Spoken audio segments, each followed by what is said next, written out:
ஒருவன்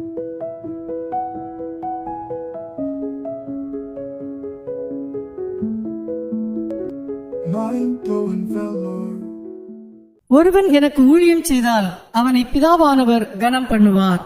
ஸ்கடர் குடும்பத்தின் 3ஆம் தலைமுறை மருத்துவ மிஷனரியான ஐடா சோபியா ஸ்கடர் 1870ஆம் ஆண்டு டிசம்பர் மாதம் 9ஆம் நாள் தென்னிந்தியாவில் ராணிப்பேட்டையில் டாக்டர் ஜான் ஸ்கடர் ஜூனியருக்கும் சோபியா ஸ்கடருக்கும் பிறந்தார். ஐடாவின் தாத்தா ஜான் ஸ்கடர் சீனியர் அமெரிக்காவில் மருத்துவ படிப்பை முடித்துவிட்டு டாக்டராக பணி செய்து கொண்டிருந்தார். இந்தியாவின் தேவையை உணர்ந்து ஊழியம் செய்ய தனது இளவயது மனைவி ஹாரியட் ஸ்கடர் மற்றும் 2 வயதையான தனது மகனோடும் இந்தியா புறப்பட்டார். அவருடைய மகன் சிறு வயதிலேயே மரித்துவிட்டார். அதற்கு பின் 8 மகன்களும் 2 மகள்களும் பிறந்தனர். அந்த 8 பேரில் ஒருவர் வேதாகம கல்லூரியில் படிக்கும் போது மரித்துவிட்டார். மற்ற 7 பேரும் அமெரிக்காவில் கல்வி கற்ற பின் இந்தியாவிற்கு வந்து ஊழியம் செய்தனர். இப்படிப்பட்ட நீண்ட மிஷனரி தலைமுறையை கொண்ட குடும்பத்தில் பிறந்து இந்தியாவில் நிலவிய பஞ்சம், வறுமை மற்றும் பிணியை பார்த்து வளர்ந்த ஐடா, நான் ஒருபோதும் மிஷனரியாக போக மாட்டேன் என்று தன்னோடு படித்துக் கொண்டிருந்த தன் தோழிகளிடம் கூறினார். திருமணம் செய்து கொண்டு அமெரிக்காவில் செட்டில் ஆவதே அவருடைய எண்ணமாய் இருந்தது. 1890ஆம் ஆண்டு தன் தாய் நோய்வாய்ப்பட்டு மெட்ராஸ் மாகாணத்தில் இருந்த திண்டிவனம் மிஷன் பங்களாவில் இருந்தபோது தன்னுடைய தகப்பனுக்கு உதவியாயிருக்கும்படி ஐடா இந்தியா வந்திருந்தார். நான் ஒருபோதும் ஒரு மருத்துவ மிஷனரியாக போக மாட்டேன் என்று ஏற்கனவே உறுதியாய் சொல்லியிருந்த ஐடாவின் வாழ்க்கையை மாற்றிய அந்த சம்பவம் ஒரு இரவில் நடந்தது. வீட்டுக்கதவை யாரோ படபடவென்று தட்டும் சத்தம் கேட்டு ஐடா கதவை திறந்து வெளியே வந்தார். ஒரு மனிதன் தன்னுடைய 14 வயது மனைவிக்கு பிரசவம் பார்க்க வரும்படி ஐடாவை அழைத்தார். எப்படியாகிலும் என்னுடைய மனைவியின் உயிரை காப்பாற்றுங்கள் என்று கெஞ்சினார். ஐடா தன்னுடைய தகப்பனார்தான் டாக்டர் என்றும் உடனே அவரை அழைத்து வருவதாகவும் சொன்னார். ஆனால் அந்த மனிதரோ அதை மறந்துவிட்டு சென்று விட்டார். சிறிது நேரத்திற்கு பின் வேறொருவர் வந்தார். ஐடா தன்னுடைய தகப்பனை அழைக்க அவரும் வேண்டாம் என்று சொல்லிவிட்டு சென்று விட்டார். சற்று நேரத்திற்கு பின் மீண்டும் ஒரு நபர் கண்ணீரோடு வந்து தனது மனைவியை காப்பாற்ற வரும்படி அவரை அழைத்தார். இந்த பெண்களுக்கு தன்னால் உதவி செய்ய முடியவில்லையே என்று கலங்கினார் ஐடா. பெண்களுக்கு பெண்கள் தான் பிரசவம் பார்க்க வேண்டும், உயிரே போனாலும் ஆண்கள் பிரசவம் பார்க்க கூடாது என்ற மரபு வழி வழக்கம்தான் அதற்கு காரணம். ஐடாவின் உள்ளத்தில் குழப்பம் மேலோங்கியது. மனைவியின் உயிரை விட தங்களுடைய மூட நம்பிக்கையில் மூழ்கியுள்ள இந்த மக்கள் மத்தியில் ஊழியம் செய்ய தேவன் என்னை அழைக்கிறாரா என்ற கேள்வியும் அவர் மனதில் எழுந்தது. மறுநாள் காலை பொழுதில் சவ ஊர்வலத்தின் சத்தம் ஐடாவின் காதில் விழுந்தது. அந்த 3 இளம் பெண்களும் அந்த இரவிலேயே தங்கள் குடும்பத்தின் மூட நம்பிக்கைக்கு பலியாகிவிட்டதை எண்ணி மனம் வெதும்பி தன் அறைக்கு ஓடி தன்னை தேவனுடைய ஊழியத்திற்கென்று கண்ணீரோடு ஒப்புக் கொடுத்த அவர் இந்தியாவில் பெண் மருத்துவர்களின் தேவையையும் உணர்ந்து கொண்டார். அமெரிக்காவில் ஐடாவின் மருத்துவ படிப்பு முடிந்தது. 1899ஆம் ஆண்டு நியூயார்க் சிட்டியில் உள்ள கர்னல் மெடிக்கல் காலேஜில் இருந்து பட்டம் பெற்ற ஐடா திருமணமாகாமலேயே தன்னுடைய வாழ்க்கையை முழுவதுமாக இந்தியாவில் உள்ள பெண்களுக்காக அர்ப்பணித்தார்.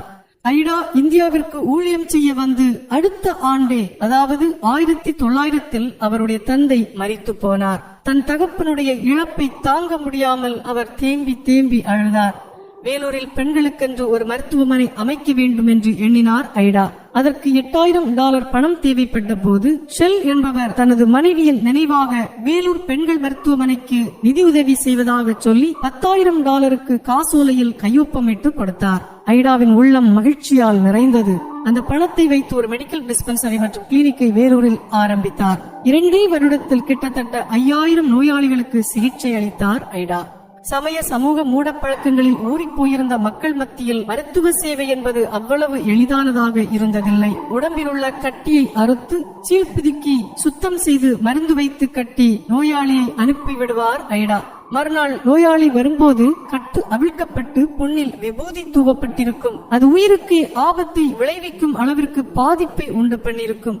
எளிய மக்களின் அறியாமையை நினைத்து மனவேதனையுடன் மறுபடியும் மருத்துவம் செய்வார் ஐடா.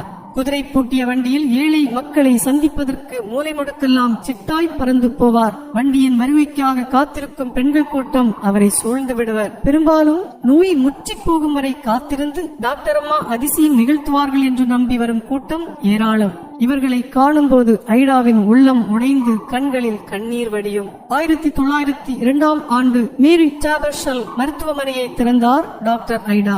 சமய சமூக மூட பழக்கங்களால் சிதையுண்டு வரும் கர்ப்பிணி பெண்களை கண்டு ஐடா கண்கலங்கினார். ராகு காலத்தில் குழந்தை பிறக்கக்கூடாது என்ற ஒரே காரணத்தை வைத்து தாயின் கால்களை கட்டி போட்டு தாயையும் சேயையும் ஒரே நேரத்தில் சாகடிக்கும் அறியாமையின் கொடுமையை பார்த்து மனம் நொந்து போனார் அவர். அழகிய இளம் பெண்கள் தேவதாசிகளாக அர்ப்பணம் செய்யப்பட்ட கொடுமைகளும் அவர் உள்ளத்தை உடைத்தது. இப்படிப்பட்ட அவல நிலையில் வாழ்ந்து கொண்டிருந்த தென்னிந்திய பெண்களின் உடல் நல பராமரிப்பில் தான் மட்டும் தனியே போராடுவது நடைமுறைக்கு ஆகாது என்பதை தெளிவாக புரிந்து கொண்ட அவர் பெண்களுக்கான ஒரு மருத்துவ பள்ளியை ஆரம்பிக்க தீர்மானித்தார். அவருடைய முடிவுக்கு பலர் சந்தேக குரல் எழுப்பினர். சிலர் தங்கள் எதிர்ப்பை பதிவு செய்தனர். என்றாலும் ஐடா மனம் தளரவில்லை. மருத்துவ பள்ளியில் இணைந்து படிக்க 3 விண்ணப்பங்கள் வந்தாலே பெரிது என்று பலரும் ஏளனம் செய்தார்கள். மாறாக முதல் ஆண்டிலேயே 151 விண்ணப்பங்கள் வந்தன. அதில் 18 பேர் தேர்ந்தெடுக்கப்பட்டு 4 மாணவிகள் தவிர்த்து மீதி 14 பேரும் மருத்துவ கல்வி கற்றனர். தேர்வு முடிவில் 14 மாணவியரில் 4 பேர் முதல் வகுப்பில் தேர்ச்சி பெற்றனர். ஐடா பலமுறை அமெரிக்காவுக்கு சென்று மருத்துவமனைக்காகவும் மருத்துவ பள்ளிக்காகவும் நிதி திரட்டினார். மக்களின் நோய் தீர்க்கும் மருத்துவ பணியை தெய்வீக பணியாக நினைத்து மேலை நாட்டு மருத்துவர்கள் சிலர் தங்களை அர்ப்பணித்து மருத்துவமனையில் பணியாற்ற இந்தியா வந்தனர். அவர்களுடைய வருகை ஐடாவுக்கு மகிழ்ச்சியையும் அதிக உத்வேகத்தையும் கொடுத்தது. ஒரு நாள் மருத்துவ பள்ளிக்கு இனி அரசு அங்கீகாரம் கிடையாது, பள்ளியானது கல்லூரியாக உயர்த்தப்பட்டு மெட்ராஸ் பல்கலைக்கழகத்தோடு இணைவு பெற வேண்டும் என்ற ஆணை பெற்றார் ஐடா. பள்ளி கல்லூரியாக உயர்த்தப்பட வேண்டுமானால் அதிகமான பணம் தேவை என்றும் மருத்துவமனையின் அனைத்து பிரிவுகளும் விரிவாக்கம் செய்யப்பட வேண்டும் என்றும் ஐடா அறிந்திருந்ததால் என்ன செய்வது என்று தெரியாமல் திகைத்து நின்றார். அவ்வேளையில் மார்க் என்னும் அமெரிக்க டாக்டர் ஒருவர் ஆண்களுக்கான மருத்துவக் கல்லூரி ஒன்றை நிறுவ வேண்டும் என்று இந்தியாவில் சுற்றுப்பயணம் செய்தார். மருத்துவக் கல்லூரி அமைப்பதற்கு ஏற்ற இடம் வேலூர் என்று பரிந்துரையில் எழுதப்பட்டிருந்தது. ஆண் பெண் இணைப்பு கல்வியினால் பெண்கள் கல்வியும் வளரும் என்பதையும் பெண்கள் பள்ளியை மூட வேண்டிய நிலை ஏற்படாது என்பதையும் உணர்ந்த ஐடா வருங்கால இந்தியாவின் மருத்துவத்துறையின் முன்னேற்றத்திற்கேற்ப அளவுகோலும் பெரிதாய் இருக்கட்டும் என்றார். 1945 ஆண்டு ஆண் பெண் இருபாலருக்குமான கல்லூரி திறக்கப்பட்டது. ஐடாவின் பெயர் இந்தியா முழுவதும் கீர்த்தி பெற்றது. ஒருமுறை அவருக்கு வந்த கடிதத்தில் எழுதப்பட்ட முகவரி இப்படி இருந்தது: டாக்டர் ஐடா, இந்தியா என்று. அவர் வாழ்ந்த நாட்களில் அவருடைய பெயர் தெரியாதவரே இல்லை என்று சொல்லும் அளவிற்கு நம் பாரத தேசம் முழுவதும் பிரபலமடைந்தார். இருளில் வாழ்ந்து கொண்டிருந்த பல பெண்களின் வாழ்க்கையில் ஒளியேற்றிய இந்த தீபம் ஒரு நாள் அணைந்தது.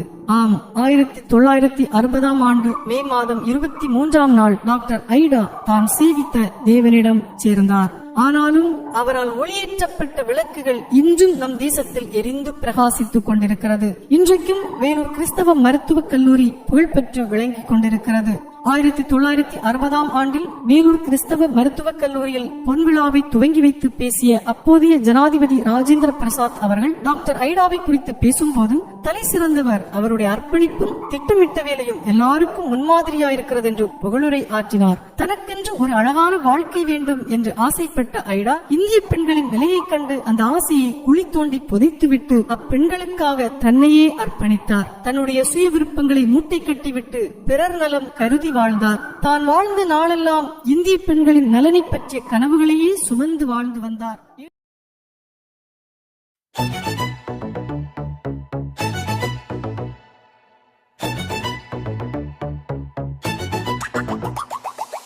ஐடா சோபியா கடறிவர் அன்பின் வடிவம், அருளின் சீகரம். வேலூர் மண்ணில் மருத்துவ வெளிச்சம், பெண்கள் வாழில் ஏற்றினார் தீபம். அமெரிக்கன் 170 இசவர் 9 உதித்த சுடரே, அமெரிக்க மிஷனரி வம்சத்திலே இந்திய மண்ணில் பிறந்தவரே.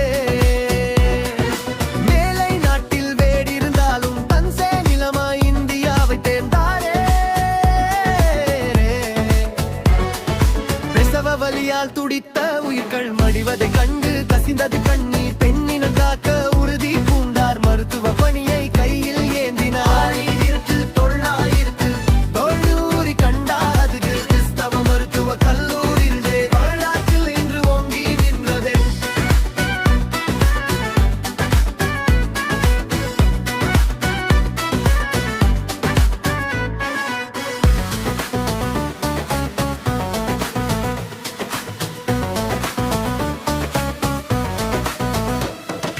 காலராபிலே கொடிய நோய்களும் முன்னுவை கண்டு அஞ்சா நெஞ்சம் போராடி வென்ற நோய் விரை திரட்டல் இந்திய பெண்களின் நலம் சிறக்க சுகாதாரம் எனும் விதியை மாற்ற தன்னலம் கருதாது உழைத்தார் போற்ற முடிப்பு அரிப்பு வைடாரத்தை உறவாய் மாறி போனாரத்தை தமிழ் விக்கி சொல்லும் இவரின் வரலாறு நூல்கள் போற்றும் இவரின் பெருமை கூறு வையகத்து 820 டிசம்பர் 9 ஊதித்த சுடரே அமெரிக்க மிஷனரி வம்சத்திலேயம் இந்திய மண்ணில் பிறந்தவரே மேலை நாட்டில் வளிரினாலும் தன் சேனிலமா இந்தியாவை தேர்ந்தாரே பிரசவ வலியால் துடித்த உயிர்கள் மடிவதை கண்டு கசிந்தது கண்ணீர் தினுமினம் காக்க உறுதி பூண்டார் மருத்துவ பணியை கையில் ஏந்திலார் ஆய்வு கல்லூரி கண்டாரது கிறிஸ்தவ மருத்துவ கல்லூரி வரலாற்றில் இன்று ஓங்கி நின்றது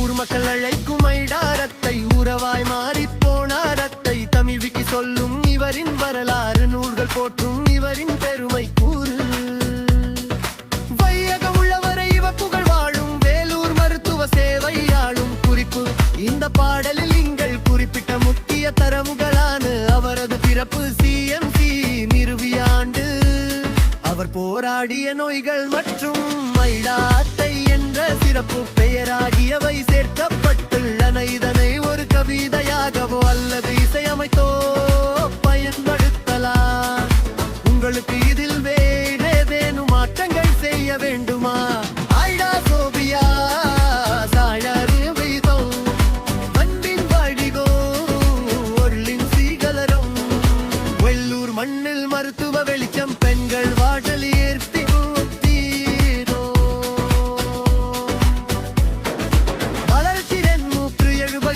டிசம்பர் 9 உதித்த சுடரே அமெரிக்க மிஷனரி வம்சத்திலே இந்திய மண்ணில் பிறந்தவரே மேலை நாட்டில் வேண்டியிருந்தாலும் தன் சேவையிலமா இந்தியாவை தேர்ந்தாரே பிரசவ வலியால் துடித்த உயிர்கள் மடிவதை கண்டு கசிந்தது கண்ணீர் விண்மினம் காக்க உறுதி பூண்டார் மருத்துவ பணியை